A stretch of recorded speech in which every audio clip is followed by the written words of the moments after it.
Purpose. Purpose is really important. I have a friend of mine who's really struggling and thinks they're going to drop out of college because they don't know why they're in school. They are struggling with purpose. Look, I have struggled with the exact same thing. I took a year and a half off of college. My younger brother died. I realized I have no idea why I'm in college. I dropped out. I left. I didn't have a purpose. I didn't have a plan. And it's really hard to do things when you don't have a purpose. To go along with that, I hate rules for the sake of rules. I hate rules that don't have a purpose. One example of this is at Washington State, where I go to college. I have to write papers that have a word count. You have to write a certain number of words. So like if you need a 3,000 word paper and you write 2,800 words, you have to fill your paper with fluff for 200 more words to make it fit the word count. Doesn't matter if you write a great paper. Doesn't matter if you get to your point in 2,800 words, you need it to get to 3,000 words. It's fluff. There's no purpose. It drives me nuts. Another, I make videos. You probably don't, but I make videos for my classes. And I made a video one time that was, it was 5 seconds over and I got in trouble for it. And I said, look, I told a great story. I don't care. It's 5 seconds. If you hate it, it's stupid. It's stupid to get upset about that. My friend Emma got in trouble she made a video that was 3 minutes, needed to be 4 minutes. And Emma's video was perfect and great and fantastic. But they made her fill it with another minute of fluff to fill time. That is really stupid. There's no purpose. And if there's not purpose, I struggle to support it.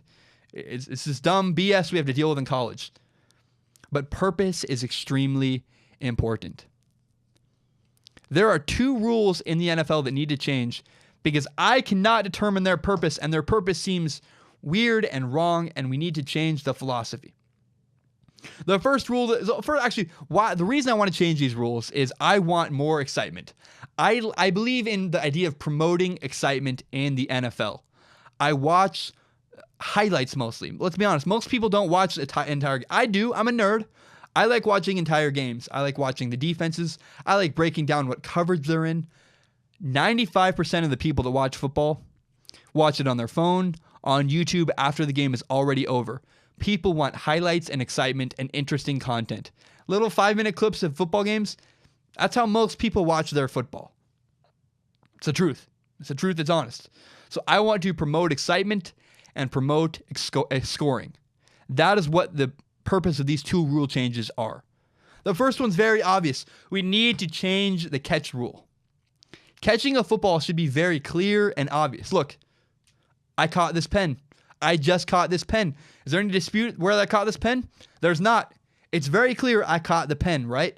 It should be that clear in the NFL rulebook when you catch a football. We should never have to watch a catch and say, is it? I don't know. I really don't know anymore. We should know definitively whether a catch is a catch or not. So we need to fix the NFL catch rules.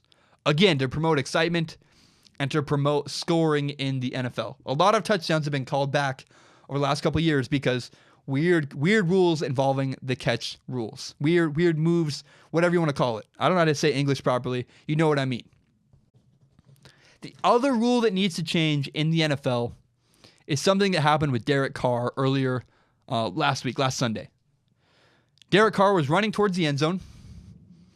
He fumbles the ball out of the back of the end zone, and the other team gets the ball on their 20-yard line. So again, he's running towards the end zone. He dives for the end zone. The ball comes out of his hands, goes out the back of the end zone, and the other team then gets possession of the ball on the 20-yard line. It's a stupid rule. There's no purpose. It's dumb. It's annoying. It drives me nuts. It's way too harsh of a penalty to take away the ball if you fumble out the back of the end zone. Because any other part of the field, if you fumble the ball, it goes out of bounds, you maintain possession of the football. But if you do it in the end zone, the most important, critical part of the field, you lose possession of the ball. It's stupid and dumb. It's too harsh. It's way too harsh. If your son screws up one of his chores, he sweeps and he misses part of the floor, you don't send him to military school. That's way too harsh of a punishment. That is kind of like losing the ball on a fumble out the back of the end zone. Give him a touchback. Lose 20 yards. That's totally fine with me. But don't take away possession of the ball. That is silly. My biggest fear with the change, this rule needs to change. It's more important actually than the catch rule. They're both very important. This rule needs to change because I don't want people running to the end zone and about to dive for the end zone, and then they pull the ball back and decide not to dive because they're afraid of having the rules hurt them. We want exciting things to happen. We want people to take chances. We want highlights. We want scoring. This rule stops that from happening. This rule, again, I guarantee there's going to be some player in the playoffs running towards the end zone who doesn't stretch out for the pylon because he's afraid some rule is going to screw him over and he'll lose possession of the football. I don't like it. I want to watch exciting football where people score. So again, the two rules that need to change are we need to know definitively what a catch is. We need to change the catching rules in the NFL. We also need to change the rule that when you're running to the end zone, you fumble the ball bow to the back of the end zone, you should not lose possession of the football. Make it a touchback. That's fine. But losing possession of the ball is far too harsh of a punishment.